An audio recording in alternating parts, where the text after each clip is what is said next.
Welcome to the Leather Lounge, a weekly show recorded live every Tuesday where we explore the latest innovations in the Bitcoin ecosystem. From DeFi and dApps to digital art, we bring you in-depth conversations with developers, artists, and community leaders who are shaping the future. Whether you're here to learn about cutting-edge projects or to deepen your understanding of blockchain basics and decentralization, Leather is your go-to source for all things Bitcoin. Content shared on this podcast is for informational and entertainment purposes only. It does not constitute financial, investment, or legal advice. The views and opinions expressed are those of the host and guests and do not reflect the official policy or position of any other agency, organization, or company. We encourage you to conduct your own research and consult with a qualified professional before making any financial decisions.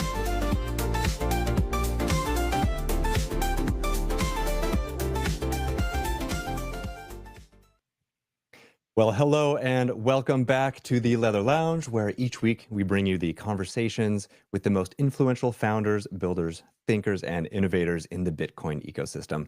I'm your host, Sean Longstreet. Today is a very special milestone. This is our 50th episode and the 1-year anniversary of launching the Leather Lounge. Over the past year, I've had the privilege of learning alongside you as we've explored everything from ordinals and Bitcoin DeFi to energy innovation through Bitcoin mining and the philosophies shaping this space.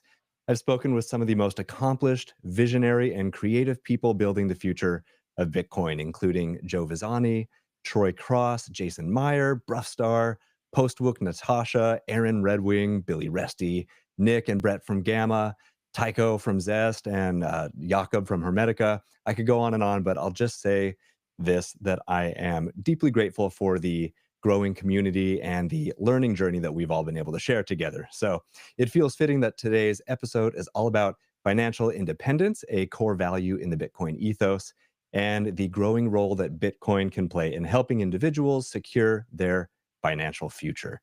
Our guest is Trey Sellers, Vice President of Enterprise Sales at Unchained, a platform offering collaborative custody and Bitcoin-backed financial services. With a background in finance, consulting, and enterprise sales, Trey brings a rare and grounded perspective on Bitcoin adoption. He's also written about how Bitcoin aligns with the FIRE movement, and that's financial independence, retire early, and why many traditional financial strategies fall short in today's fiat-based economy. So in today's conversation, we're going to explore why Bitcoin is a powerful tool for long-term wealth preservation and practical advice for individuals and institutions looking to secure and grow their financial wealth through Bitcoin. Whether you're deep into your FIRE journey or just beginning to stack your sats, this will be a practical and inspiring conversation. If you enjoy these shows, please do subscribe on YouTube, Spotify, and Apple Podcasts, and follow us on X for live episodes every week. Sharing this show and liking it and following is the best and easiest way that you can support what we are building here. All right, let's dive in. Trey, welcome to the show. Sean, thank you so much for having me. I appreciate that, especially given this milestone that you've got, this year-long journey of creating a podcast. I know there's a lot of work that goes into that, and it sounds like you're having a lot of success. Yeah, absolutely, man. It's a ton of work, but it's also a lot of growth. We started, it was just Twitter Spaces, it was audio only. And, around the start of the year, we went to video.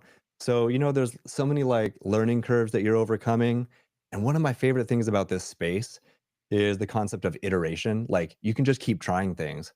And if something doesn't work, do things.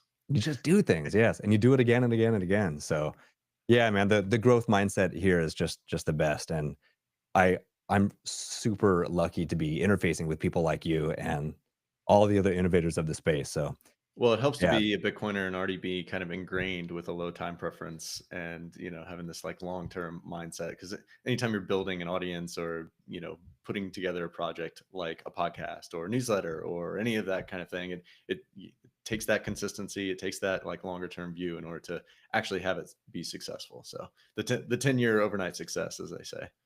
the 10-year overnight success. Yeah. Well, that's actually a great transition. Why don't you, I gave you a short bio, but could you give us your background, how you got into Bitcoin, and then maybe we can start with your blog post, how Bitcoin is fire friendly. Yeah, sure. Well, I've been a Bitcoiner for quite a while. I first bought some back in 2014. First heard about it a few years before that, but unfortunately was not quite in a position or intellectually curious enough, I guess, to figure out how to buy it. It wasn't all that easy to buy it back Yeah. then, so I should have taken a few extra steps. You'd be talking to a person with a slightly different net wealth. Than what I have now, but we Yeah. live and learn. Everybody takes a few touch points, I think, before they actually start to understand what Bitcoin is and why it's valuable, and how it can actually add value to their lives, and why it's so important of an asset, right? And then once you start to make some headway in that intellectual understanding, uh, something that starts out as maybe unintuitive starts to become hyper intuitive. That's what I found for my journey. I think that's I talk to Bitcoiners all day, every day, basically, as part of the work that I do at Unchained, and it's a very similar type of adoption story, I think, for everybody. You get a little taste, and then for whatever reason, 3 or 4 touch points down the line, you start to feel a little bit of a pull, and like, oh, I got to understand this just a little bit more. Oh, this is interesting, and then you're getting bombarded with headlines from the price going up, which is really kind of the key adoption factor, I think, for Bitcoin. Has been historically, and will be going forward, which is a great thing, right? Like, the price shows signal for the adoption curve of Bitcoin. It's very noisy in the short term, but very high signal in the long term. I came from the banking and financial services world. I've worked at Goldman Sachs. I was in Deloitte Consulting in the technology practice, but focused on financial services. I was at MetLife for about a year and a half doing internal management consulting and that kind of thing, but still obviously focused on that financial services. And then prior to my role at Unchained, I was at Truist. I was sitting on the capital markets trading floor, doing like risk and P&L work, and sitting in between trade flows, working with the traders directly, and the heads of those desks and that kind of thing.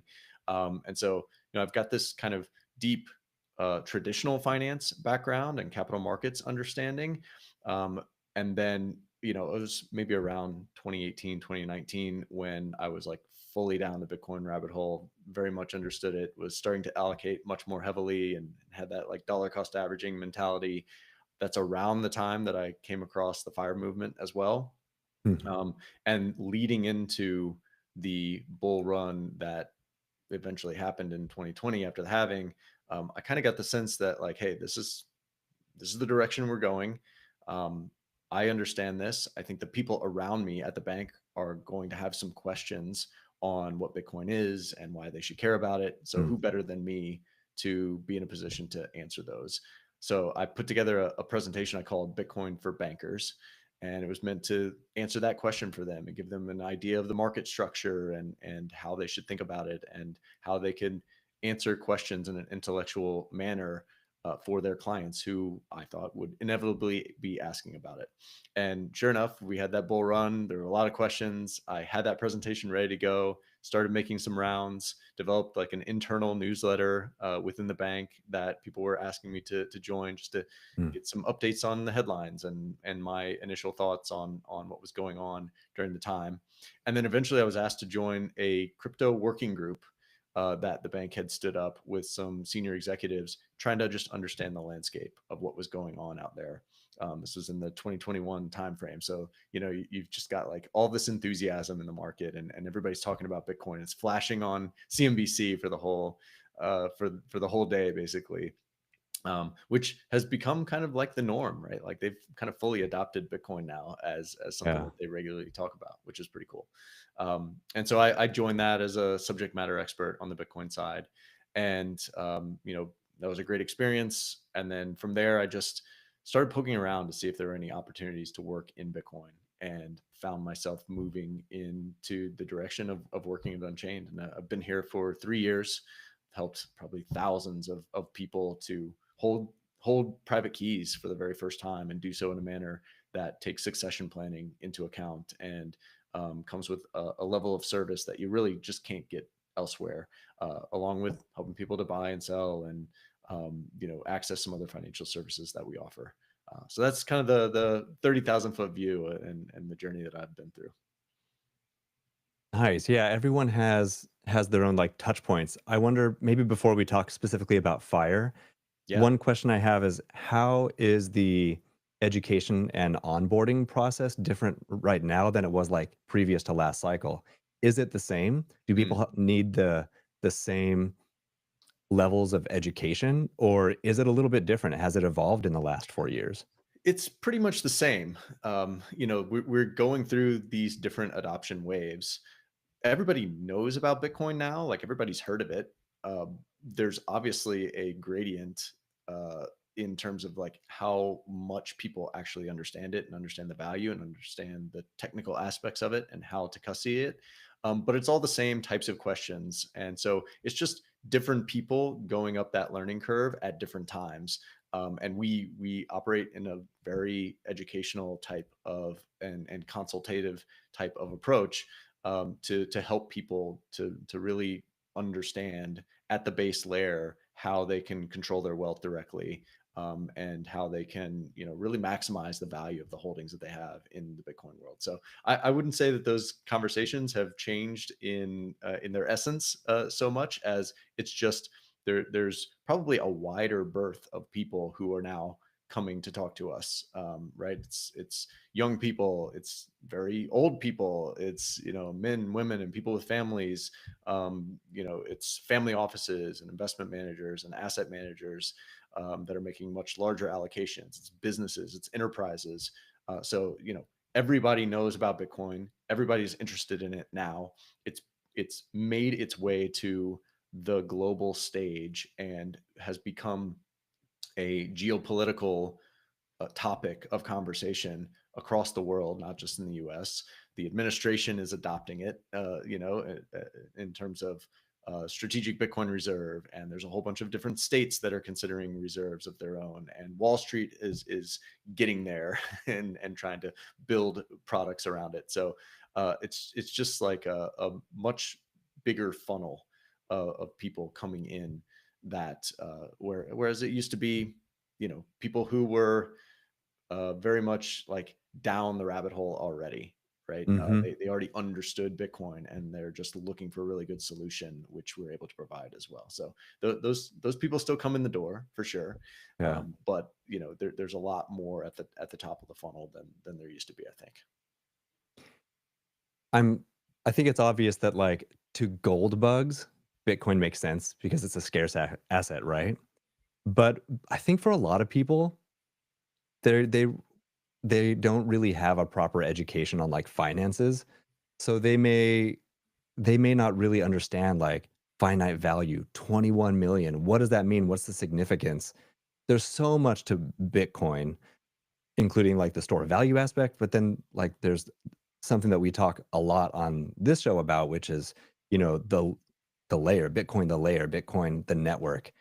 Um, I'm wondering about when you do have those first conversations when people ask you, like, "Who's the CEO of Bitcoin?" What's the how do I analyze, like, the stock? What's their product? What do you say to those people who are really they don't really have a financial background? They know, like, "I'm supposed to invest a little bit of money, like, I'm supposed to save." What is Bitcoin? What's that first conversation like? I typically just try to redirect and correct them like right off the bat, which is Bitcoin is money, and it's money is not something that, as you're saying or as you're alluding to, people really think about. It's just kind of embedded. It's the water that we're all swimming in. That fish analogy, and so it's not something that people are really giving a whole lot of thought to.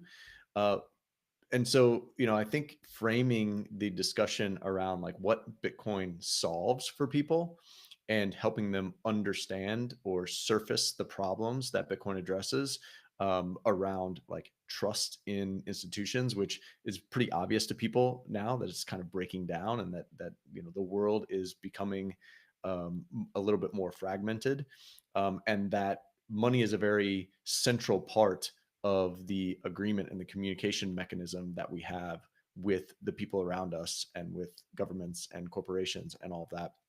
And when that trust starts to break down, you start to see a lot of volatility in the regular world. And that the monetary system that we have is very much built on something that requires trust.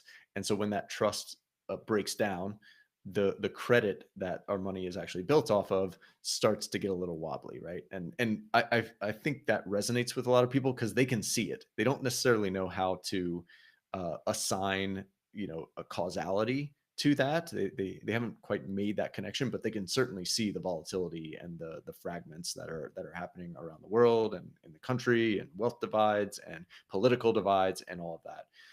And it's just kind of helping them tie the outcome of the way that the monetary system and the financial system is set up to the downstream effects that they're seeing and experiencing in their day-to-day lives. I think really helps to frame the discussion or frame the problem in their mind. And you're not open to solutions to something if you don't know that there's a problem to begin with. And so I think that really helps to kind of move people in a direction of thinking about things a little bit differently. Like you said in the beginning, it really you have to have an open mind to be able to start grasping some of these concepts.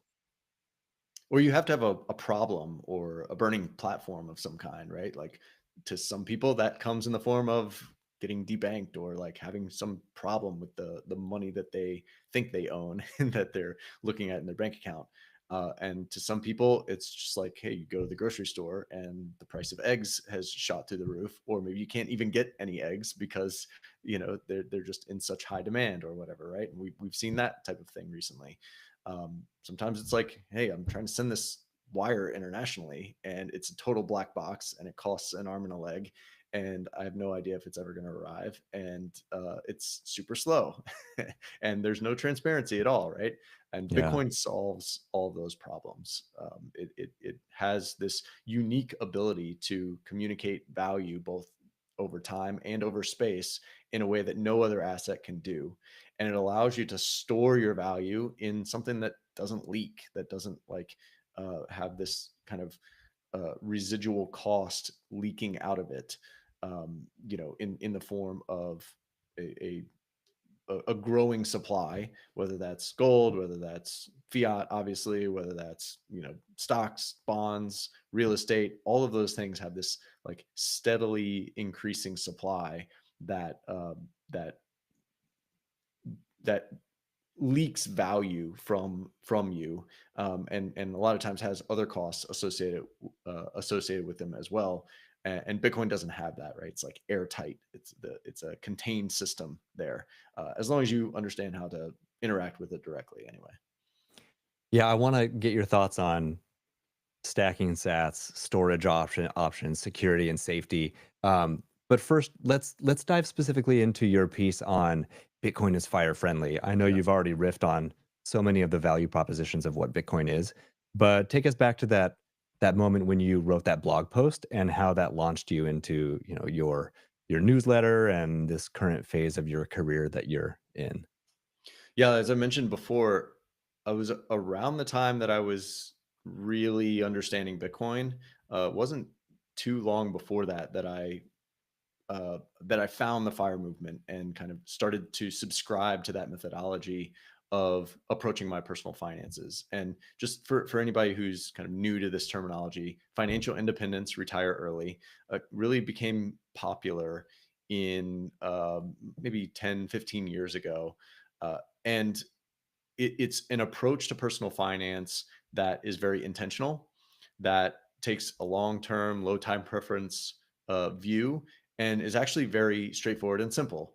The principles are, you know, save as much as you possibly can and invest that excess into some asset. Typically, it's low-cost index funds in U.S. markets that will compound in a way that can set you free from your job and pull your retirement date much earlier than you otherwise would if you're not being intentional about it, right? And so there's a lot of very strong overlaps in value sets for the fire movement and for the Bitcoin movement. that low time preference and thinking about things from a long-term perspective, being frugal and intentional about the way that you spend, what you spend your money on, and the opportunity cost of spending. And then just this understanding intuitively that the fire movement has about how the financial system and the monetary system works, that it's broken, that life continually gets more expensive, and that saving in money directly is not enough. You actually have to invest.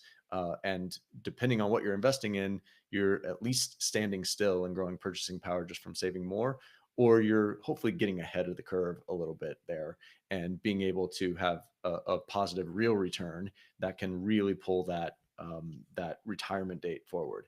And so this idea of freeing yourself from the chains of a job and having to deal with that commute and the boss you may not like and all of the like corporate environment that's a little bit draining. Let's all be honest about that. That really appealed to me, and Bitcoin adds this other layer to that freedom, which is that when you actually control it directly, when you hold Bitcoin directly, you own your money sovereignly. So it's like you can have financial freedom in the sense of having more money than you need and having a really good nest egg with which to draw to cover your expenses and be able to focus on the passion projects that you really want to focus on, instead of just going to this soul sucking job that you hate every single day and dealing with the commute and all of that. So that's one aspect of it. But when you add Bitcoin into the mix, you can one accelerate that journey, because Bitcoin grows faster than any other asset, especially at this point in time in its adoption cycle. But not only that, if you own Bitcoin directly and control it with the private keys, you open up a new level of freedom that's not available in the traditional world, which is that you sovereignly control the money. You have no middleman, no intermediary, no bank, no government that you're relying on to give you access or permission to that money. This works very well. A lot of fire people like to travel as well, so this works very well for people who are like going across the globe and want to be able to access their money around their travels. But just generally speaking, it gives you a level of control that you cannot have in the traditional world. And so when you marry these two assets, when you bring Bitcoin into your portfolio allocation as a fire practitioner, you're really up leveling the amount of freedom that you're getting, not only because you're getting wealthy faster, but you're also adding this extra layer of sovereignty that, let's be honest, like most people don't even necessarily consider because there hasn't been another option in the past. So that's like I'm able to take this love of the fire methodology and marry it with Bitcoin and really solve a whole new set of problems that the fire community really hasn't considered in the past. So I wrote this post that kind of lays all this stuff out. It was back in March of 2023, and that has had some really good reception and led me to launch the Fire BTC newsletter, which is on Substack there, and that's growing pretty rapidly, and is the impetus for a book that will be forthcoming at some point. I've already started on a little bit. We'll see when I can actually get it out the door. Nice. Oh, that's exciting. We'll have to have you back when it's published for sure. Absolutely, would love to. One thing that I think about with the difference between like a fiat mindset and then the low time preference Bitcoin mindset is that all of a sudden you have this extra incentive to just like stack as hard as you can, right? Like Yes. no one has enough Bitcoin. And one thing that I've been thinking about is what's the thought process and framework on spending your sats? And if I'm deciding on a family vacation, it means I'm not going to be stacking as much Bitcoin. And therefore, like, you know, I'll have less in my future. But at the same time, on that end of the spectrum, you can't rob yourself of living expenses, of living experiences, right? So I'm curious about your own thoughts on this and maybe how you talk with your clients and friends about this balance of saving versus spending money that could be going toward acquiring more Bitcoin. Yeah, I totally agree with you. There's a balance to be struck. You never know if today is going to be your last day on the earth, right? And so it would be really a shame to delay all gratification to some time in the future when you hit that mythical fire number that you're chasing after, uh, only to actually not reach that because something has happened that has changed your circumstances where you can't actually get there. I think as a young person, like somebody who's in their early 20s or even like late teens or whatever, if you're starting to think about these things, you've got so much time ahead of you that as long as you put the priority on setting up this framework for yourself and being very intentional about what you're spending and what you're saving and how you're saving it, you will just naturally benefit from a compounding exercise that will put you way out in front, and you don't actually have to like be so urgent about saving in those later years because you have such a good foundation. So that's one thing to think about. um, some people are much more amenable to the job and the situation that they have versus other people. So that's another consideration, all right? Like this is all personal. If you really hate your job and you just cannot wait to get there and get out of there, and you have no other options for whatever reason, one, I would say your frame of mind is probably a little too narrow, and you should try to explore what else you could be doing that will make the current time frame much more enjoyable for you. But you can make that decision to front load as much as you can within a year or two. Take that chance that you'll outlive a year or two, and then just having a framework in place will allow you to see the progress happen over that period of time and kind of kickstart the journey such that when you get to a certain point that maybe you've set out at the beginning, you can start to pull back a little bit and start to enjoy living life a little bit more in the present and not necessarily worry about 30 years down the line or multi-generational wealth and that kind of thing.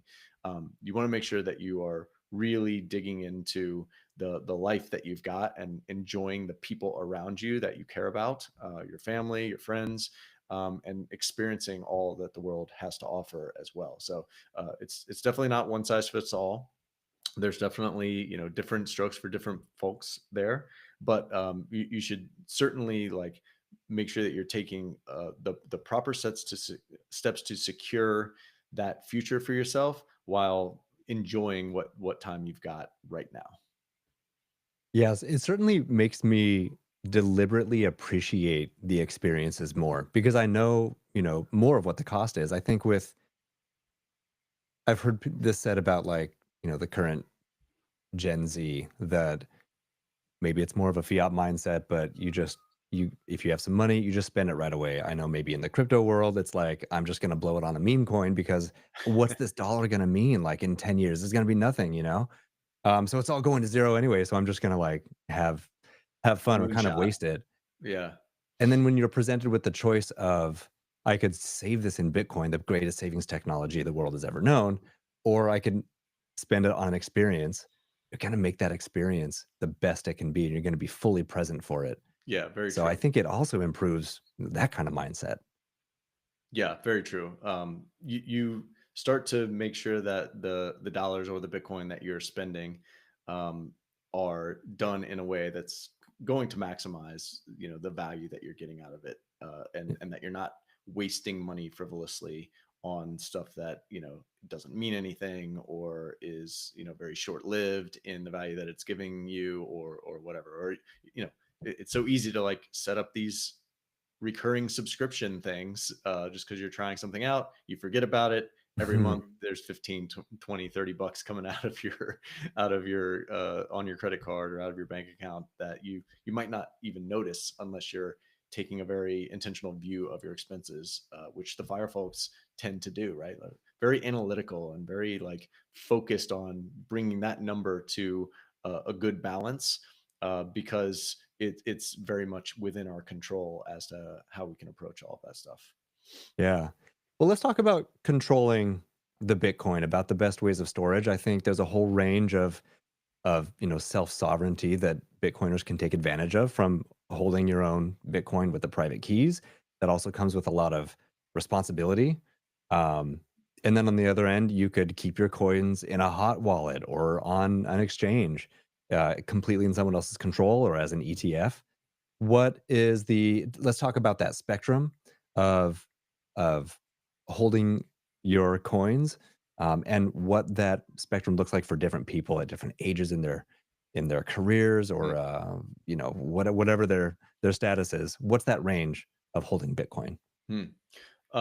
Yeah, it really runs a spectrum of IOU that you can't redeem all the way down to full unilateral control over the Bitcoin.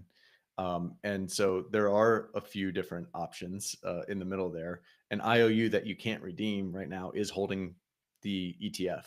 And in fact, it's like an IOU for an IOU. And there's no like direct connection to any Bitcoin there. If you are holding some value in an account that has no other option, then perhaps that's a good choice. At least you're going to benefit from the number go up technology that Bitcoin is so famous for. And so there certainly are some people in some circumstances where the ETF makes a lot of sense. And I own a little bit of ETFs and an account that I just have no ability to get that value out at this point in time. And so it allows me to get that exposure and increase my purchasing power in a way that I otherwise wouldn't have the ability to do. So it's great to have that extra option. There are other types of IOUs that are redeemable if the custodian for those for that Bitcoin or those Bitcoin IOUs will allow you to actually do that redemption. And so, in that framework, I'm talking about the exchanges that are out there like Coinbase and Kraken and Gemini and River, which is where I buy the recurring dollar cost averaging that I do. And there's a number of different sources out there for these Bitcoin IOUs that you can purchase, and then you can actually request to redeem the Bitcoin in the form of actually controlling it yourself within by using the private keys that actually control Bitcoin, or by controlling those things directly. Um, when you decide to make that, then the question is, okay, well, how am I going to manage this private key material? Because it is the keys to the kingdom. If you have Bitcoin that's controlled by a private key, that's a single private key, and somebody gets a hold of it, they have access to your Bitcoin. If you lose it or there's some type of fire, you may have lost the Bitcoin, depending on whether or not it's recoverable or you've got backups or redundancy there. And so, what we do at Unchained is help people to secure Bitcoin behind multiple keys. There's some functionality built into Bitcoin called multi-sig or multi-signature, which allows for multiple keys to protect the Bitcoin all at the same time, and for you to set a quorum of those keys that are required to unlock and spin the Bitcoin out of the wallet that you're controlling. And so the way that we approach this is 2 of 3 multi-sig, meaning there are 3 total keys that are protecting the Bitcoin all at the same time, and any 2 out of the 3 of those are needed to move the Bitcoin outside of this vault, as we call it, once it goes in. It's just a multi signature wallet that's controlled by multiple keys at the same time. And what that does is puts our clients who are holding 2 out of the 3 of those keys, typically speaking, in unilateral control over the Bitcoin. But it puts us in a position with our enterprise key as part of their quorum to help them recover in case something happens to one of those 2 keys.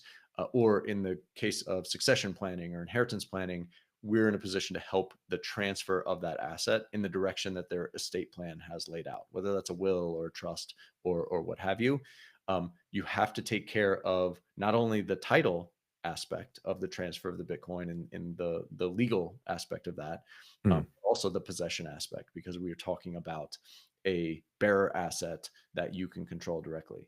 So it strikes the right balance of leaving you in sovereign control of the Bitcoin, eliminating any single points of failure, putting a succession plan in place, and having a professional services organization there to guide you along the way as you're setting it up and get your questions answered and help you through any types of issues that you might face during that Bitcoin journey. And then we're able to layer in a number of other financial services that are kind of built on this collaborative custody model. So you can buy and sell Bitcoin directly with us. It goes to and from this cold storage multi-signature vault that you've got set up. So it's a really nice, clean experience where you're buying and selling to and from your own personal Fort Knox here. Um, and then we have different account types for different ownership types that you might have. So if you own Bitcoin in your personal name, you can have a personal account. A lot of our clients have trusts that own Bitcoin directly as part of their estate plan. And so you can Hmm. set up a trust account and onboard that trust in there and have a vault within that trust account. We have a lot of clients who own Bitcoin in a retirement context. And we have Bitcoin IRAs where you can control the keys directly to that Bitcoin within that collaborative custody model and gain all of the same tax advantages of any other standard IRA that is out there, whether you've got that at Schwab or TD or Fidelity. The same rules apply, and tax advantages apply there as well. And then we work with a lot of businesses also who are either holding Bitcoin on their treasury or accepting Bitcoin for payments, have different organizational structures and teams that are protecting Bitcoin. We can facilitate a very flexible arrangement around key management, around delivering these financial services, and around like supporting the team environment when you're controlling Bitcoin. And our businesses actually have access to commercial Bitcoin backed loans as well. It's kind of like the final big financial product that we offer at this point, which is that you can borrow against the value of the Bitcoin in that business treasury or even an investment LLC or some type of entity structure there to kind of unlock that value and use it for some other business or investment purpose that you might have. So this suite of financial services and uh, a really strong consultative approach to service and helping our clients is really what sets us apart from the rest of the market that are we're either competing with or just offering a different set of services to Bitcoiners and to people who are just looking to gain the most from securing their Bitcoin in a sovereign way. Hmm. I'm curious to get your thoughts now as well with, Gary Gensler era gone behind us. For people who wanted to quote unquote do more with their Bitcoin, Mm. maybe they want to use it to back a loan for a car or a house. What options do you see either available now or, shortly down the road for people who want to, use their Bitcoin for loans, like I said? Yeah, I think we're going to continue to see new options come to market. We're already starting to see, some different things come to light. We don't offer personal loans or consumer loans, but it's definitely something that I think is going to be coming down the pipe in the market, generally speaking. I think we're going to start seeing a lot more banks get involved in Bitcoin and in collateralized loans like what we offer on the commercial side. And they're in the very fortunate position where they can print their own money to fund these loans. So that's going to put some downward pressure, I think, on interest rates that are being charged for the financial product that is a Bitcoin backed loan, which are fairly high relative to some other loans that are available in the traditional world. Um, as the market grows, as more market participants come to play, as more people understand Bitcoin and are holding larger amounts of Bitcoin for themselves, as the value grows, as more eyeballs come to play, as more adoption happens at the federal level and governments around the world, you're going to start seeing more and more financial innovation um, around Bitcoin backed lending and the credit side of this market and this synergistic synergistic uh, melding of Bitcoin and how it operates within the constructs of the traditional financial world. I think we're going to continue to see these things merge, so that people can get the types of products and services that they need to incorporate Bitcoin into their personal financial lives and into their businesses. I've looked into some of the loans and I see like the interest rates, like you said, they're not competitive at all. Like anywhere between like 11 and 14%, which is just that's not really that reasonable. I mean, maybe in a pinch if you need something short term, but if you're looking at I want to take a loan and pay it off over the next 5 years, Well, that's a let tough. me try to reframe it for you a little bit. Yeah. So first off, like I've got a HELOC on my house. the mortgage market, the real estate lending market is very, very well understood, very well ingrained, has government subsidies. Like there's all kinds of things that help banks and other lenders to um, give them an incentive for taking a lower interest rate for a loan that is backed by real estate, right?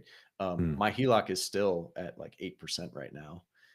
And if you compare that to Bitcoin, which is still fairly new to most people, understand it. Most people don't understand it or own it.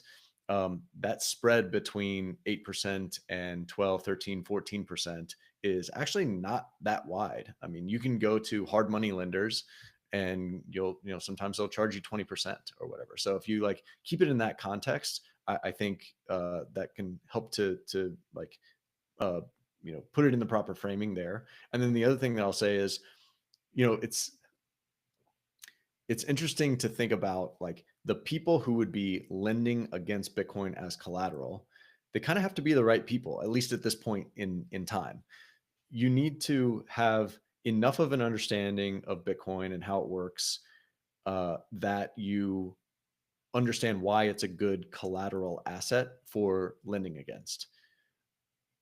In a lot of ways, you need to not have enough of an understanding of Bitcoin to think, well, why am I going to take 14% on my money when I could just buy Bitcoin directly and get 60% plus ARR or whatever it is, right? And mhm. so, there's like this sweet spot of people who understand Bitcoin enough to see the power of lending against it, but don't understand it well enough to think, well, there's so much of an opportunity cost for me to not just buy Bitcoin directly. Why don't I just do that? I know there's also the concept of for people who do know about Bitcoin and are familiar with the 4-year cycle, they might be thinking like, okay, it's 2023, late 2023. I know we're low right now and I know where this is going. So maybe putting up a Bitcoin loan, putting up Bitcoin for a loan to buy more Bitcoin with that awareness of what happens in the cycle might be more appealing, which takes some more education. I want to hear your thoughts about the 4-year cycle, the halving cycle. Do you think that it like at some point it'll break? Do you think that it will continue for decades? Do you think that maybe the 4-year cycle is behind us? And what are your thoughts on where we are right now? Uh, I'm not convinced that the cyclical nature of Bitcoin adoption is behind us. I think that it just so happened to like the halving and that geometric supply reduction that we've been experiencing over every 4 years. It kind of aligns with like the political cycle and the credit cycle and the like general economic cycle anyway. Mhm. And so it's really hard to actually uh, extrapolate what is very like focused on Bitcoin and the cyclical nature that it has versus the actual macroeconomic cycle that is playing out. I think you can certainly make a case that is much more bespoke to Bitcoin earlier in its adoption cycle because very few people knew about it and the effect of the halvings in terms of like how much new supply is coming on to the market was just so much bigger, right? Nowadays, though, it still is aligned kind of with these credit cycles and what's going on with the political cycle in the US, which controls the dominant monetary system of the world. But the halving itself has, I think, lesser of an effect because there's just so little new Bitcoin that's coming online every year, every halving cycle. Um, so I think that we're seeing Bitcoin transition much more into this geopolitical global asset that competes with these large other store value assets like gold and bonds and stocks, and is much more tied to that political and global economic cycle than it is to the inherent properties of Bitcoin and the way that it works. It just so happens to line up that the halving cycle goes, quite nicely with these other cycles that we're seeing. So it makes it like it muddies the waters a little bit as to like putting a causal mechanism uh, between the cyclical nature of adoption that we're seeing in the Bitcoin world and what that does to price. So there's going to continue to be volatility. There's going to continue to be these waves of adoption, people getting interested in it. I think a lot of the volatility that we see with Bitcoin is just um, it's just a natural part of obviously having a fixed supply, but that meeting up against a very fluid and dynamic understanding that has to happen across different waves of people, right? I was talking about, hey, these conversations that I'm having with people are pretty much the same as what they always have been. It's just new and different, diverse groups of people that are becoming aware of Bitcoin and starting to allocate. And so, as the understanding for Bitcoin, oscillates, it creates a lot of the volatility that we see in the Bitcoin price. But it always kind of ratchets up because most people, or at least a good portion of the people who do a serious dive into Bitcoin, they start to understand it to a level that prevents them from wanting to sell it. It's exactly like what you were saying. It's like I don't ever want to sell this Bitcoin. I was just talking to a client before we hopped on here, who's like, I don't ever want to sell my Bitcoin. Like I'm doing everything that I can to make sure that I hold on to it for as long as humanly possible. And so like that raises the floor as more and more people start to adopt that type of mindset. Absolutely. Yeah, it really instills the savings technology. Do you think Bitcoin is more, maybe this is a loaded question, is Bitcoin savings technology or is it peer-to-peer cash? Or is it both depending on who you are? I think it is both. Yeah. Absolutely. I mean, I think of it and communicate it as savings technology when I'm talking about like what the value proposition is. But, you know, the beautiful thing about Bitcoin, I think about like the fiat system relative to Bitcoin, relative to gold. Gold solved a very important problem around making sure that you can store value across time. And it ran into some limitations when the global system started to be much more interconnected and value needed to be transferred over distances, and in much higher velocity, right? And so the fiat world stepped in where gold could not actually address those concerns, and it's really acted as a bridge from old sound money to new sound money, which is Bitcoin, and a much needed bridge, right? Like we would not have wanted to halt the progress that we were making as civilization, as society, uh, because of the limitations of the monetary system not being able to keep up. So gold solved the problem of transferring value over time. Fiat solved the problem of transferring value over space. And Bitcoin does both better than the other two. And so you get to a point where you have um, this pristine store of value asset. It is savings technology that can also be used to transfer value over space in the form of digital cash. And when I think about like the definition of cash, it's not necessarily that you're paying for coffees or these like small dollar things. It's that there is no like there's no credit layer that is built on top of that. It's a final settlement mechanism. And so, you can think of gold as cash, but just cash for an analog world. And you could think of fiat, like actual dollar bills, as cash, right? That you can transfer. And most of the time, we are using actually a credit layer there, which is part of the fragility of the system. But Bitcoin solves all of those problems with its inherent nature and can be used to secure value over time and over space in a much more efficient way and without having to trust all these intermediaries in place. Now, that doesn't mean that we're not going to have credit systems that are built on top of Bitcoin to make it more efficient for certain types of transactions. It just gives a much better foundation to the financial system if we're able to adopt it and put it into that base layer. So right now, the global unit of account is the US dollar. Hmm. When do you think that will transition to Bitcoin being the unit of account? I think we're already starting, but it's very, very early. Yeah. People, when we hear people talk about the opportunity cost of holding Bitcoin, they're already starting to think about Bitcoin as a unit of account. In a lot of ways, I think that unit of account precedes medium of exchange, just because people need to understand why they want to hold on to Bitcoin for a long period of time, and that is kind of the flip side of this opportunity cost that we're referring to. And if they are wanting to accept and hold Bitcoin because they're denominating their wealth in it, whether explicitly or implicitly, then they're going to want or demand that other people send them that Bitcoin in exchange for goods and services. And so it's almost like a pull mechanism from uh, unit of account to medium of exchange, as opposed to the flip side, which I think we typically talk about it as like, oh, we've got this like straight line from store of value to medium of exchange, and then finally people start denominating. I don't think that's the case. I think it's a little bit more fluid.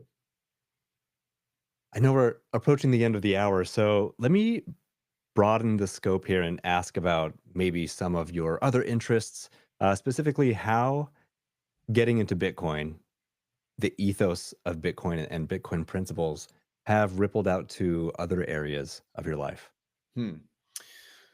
Um, I think it's similar to the stories that a lot of people will tell about, how it kind of bleeds into health and making sure that you are staying in good shape, limiting the amount of, quote unquote fiat food that you're intaking.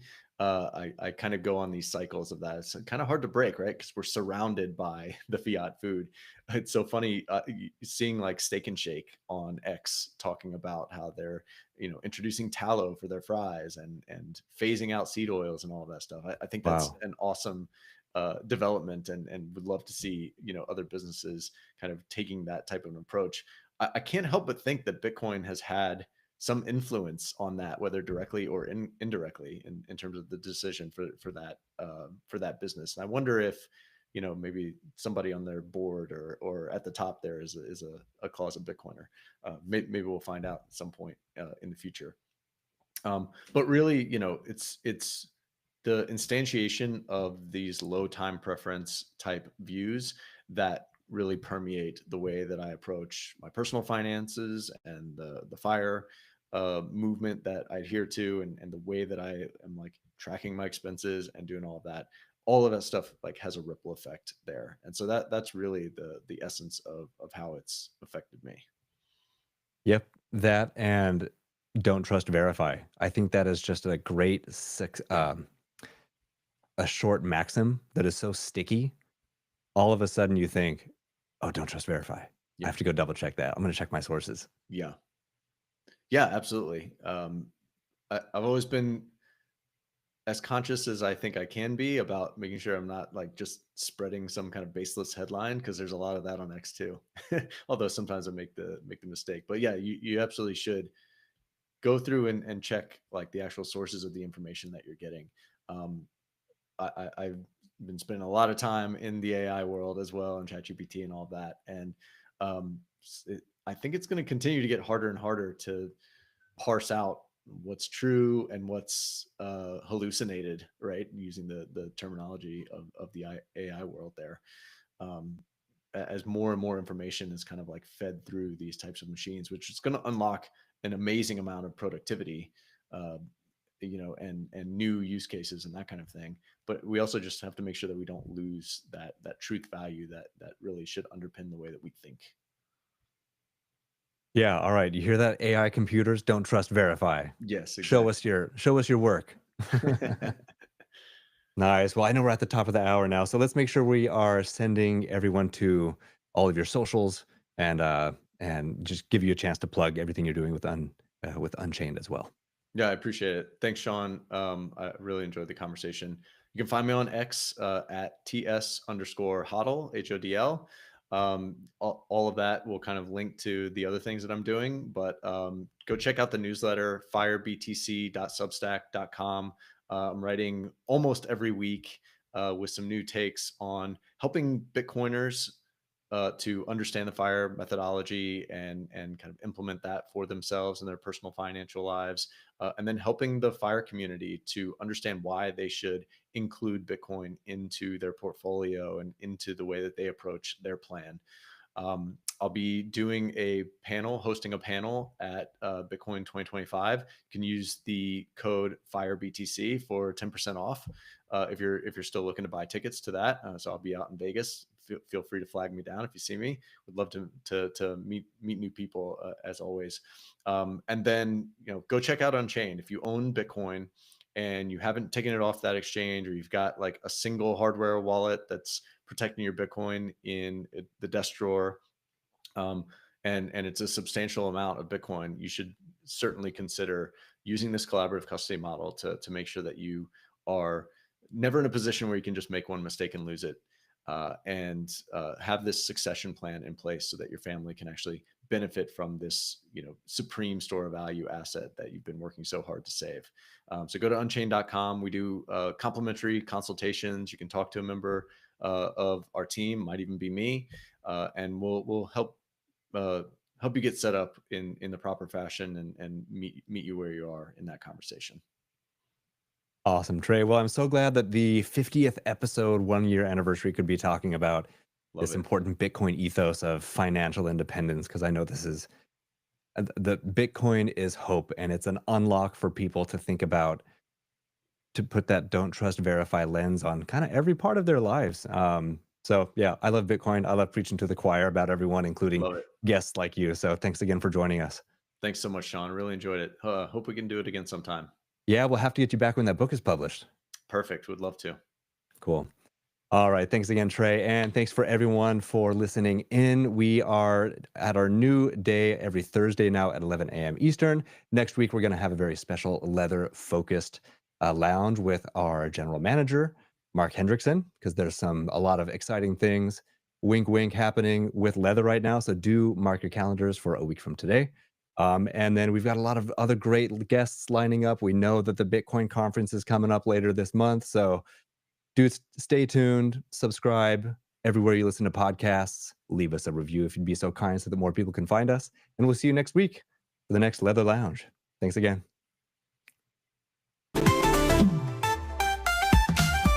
Thanks again for joining us in the Leather Lounge. We record each episode live, and if you'd like to listen in or join us on stage, make sure to give us a follow on X at LeatherBTC. Leather is your gateway to everything Bitcoin, from DeFi to stacks, ordinals, runes, stamps, NFTs, and more. You can find loads of helpful crypto content on our YouTube channel and visit our blog and learn center at leather.io.